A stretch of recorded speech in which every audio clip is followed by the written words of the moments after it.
terbagi menjadi 6. Yang pertama ada judul cerita. Yang kedua tema tentang apa cerita tersebut. Yang ketiga tokoh dan penemuan.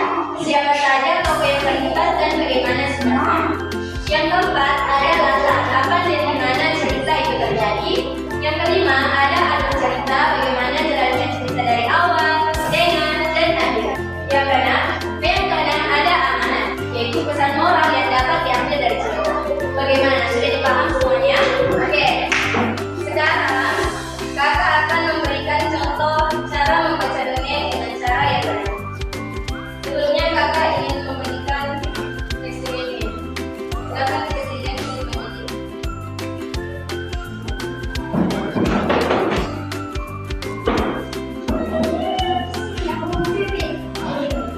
Oke.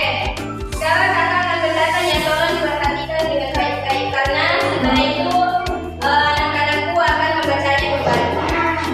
Oke, sekarang kakak bacakan. Mohon diperhatikan ya karena selesai membaca anak-anakku yang laki-laki. Oke, sekarang kakak bacakan. Ibu bacakan. Aduh, sakit. Suara klinis kecil menggelegar di sudut kebun parusa. Wajahnya tampak seperti kapas dan titik-titik air mulai membanjiri matanya. Ia terpenuh di tanah sambil memegangi kakinya. Bung Pipit yang sedang bertengger di hadapan dekat itu segera terbang menghadapinya. Ada apa klinis kecil? Kakiku terasa kaku dan gak bekerja. Jawab klinis kecil sambil merimis ke sebelah kiri. Apa yang kamu lakukan di sini? Tanya Bung Pipit. Aku mau ngambil wortel itu. Klinis kecil menunjuk ke arah tanaman wortel itu di kebun parusa. Wah, kamu mau mengambil wortel parusa kan Kristi? Tanya Bung Pipit. Iya, aku melihat daun-daun tanaman wortel itu melambai-lambai dengan ibu. Jawab klinis kecil dengan kepala tertutup. Sebaiknya kamu minta izin dulu ke parusa. Aku sering melihat parusa membagikan wortel-wortelnya ke binatang lain yang membantunya berburu. Bung Pipit menjelaskan. Mengapa kau berada di luar sana? Pastinya ada hutan bersama supaya semua pemilik hutan tinggal di sana masing-masing. Saat ini ada orang penyakit yang sedang menyebar di seluruh hutan. Aku bosan. Aku sudah 2 minggu berdiam diri di sana. Jawab klinis kecil. Kiranya mendengar kalian pesan ibu tadi pagi. Ibuku bilang hanya ibu binatang yang boleh keluar secara bergantian untuk mencari pekerjaan yang baru. Bila bertemu dengan binatang lain, tidak ada yang boleh bersentuhan. Harus menjaga jarak dan kebersihan supaya tidak tertular penyakit. Ibumu benar. Kau seharusnya mematuhi perkataannya. Tegas Bung Pipit. Kau bisa membantu ibu membersihkan sarang, memasak atau mengolahraga besar. Saran Bung Pipit. Pipit dan kecil melakukan kebenaran. Lalu ia berkata dengan suara diri. Ibuku pun menyatakan hal yang sama, tetapi aku tidak membutuhkannya. Diam-diam aku pergi dari saran dan nilai yang terjadi. Sebaiknya kau segera pulang dan meminta maaf pada ibuku. Balas Bung Pipit. Itulah tadi mengenai cara membaca dongeng dengan cara yang benar. Jadi di sini siapa yang mau membaca ulang dari dongeng yang barusan kakak tadi katakan? Siapa yang mau? Kunci Augustinus. Silakan dibaca. Apa yang kamu lakukan di sini? Tanya Bung Pipit. Aku mau mengambil wortel itu. Klinis kecil menunjuk ke arah tanaman wortel di kebun parusa. Wah, kamu mau mengambil wortel parusa kan Kristi? Tanya Bung Pipit. Ya, aku melihat daun-daun tanaman melambai-lambai.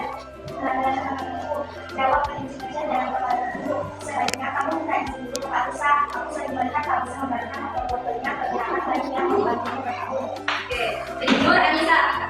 Silakan dibaca.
Kokom.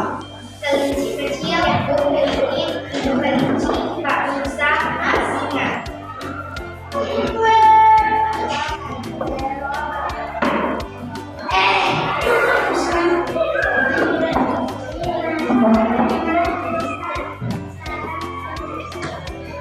Oke, tepuk tangan dulu untuk kelompok 2. Lebih keras-keras suaranya di kelompok 1 ya.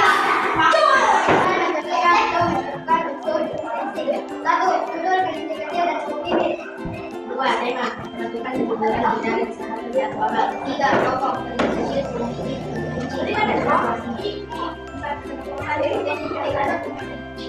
5, latar belakang bagus tata kelinci.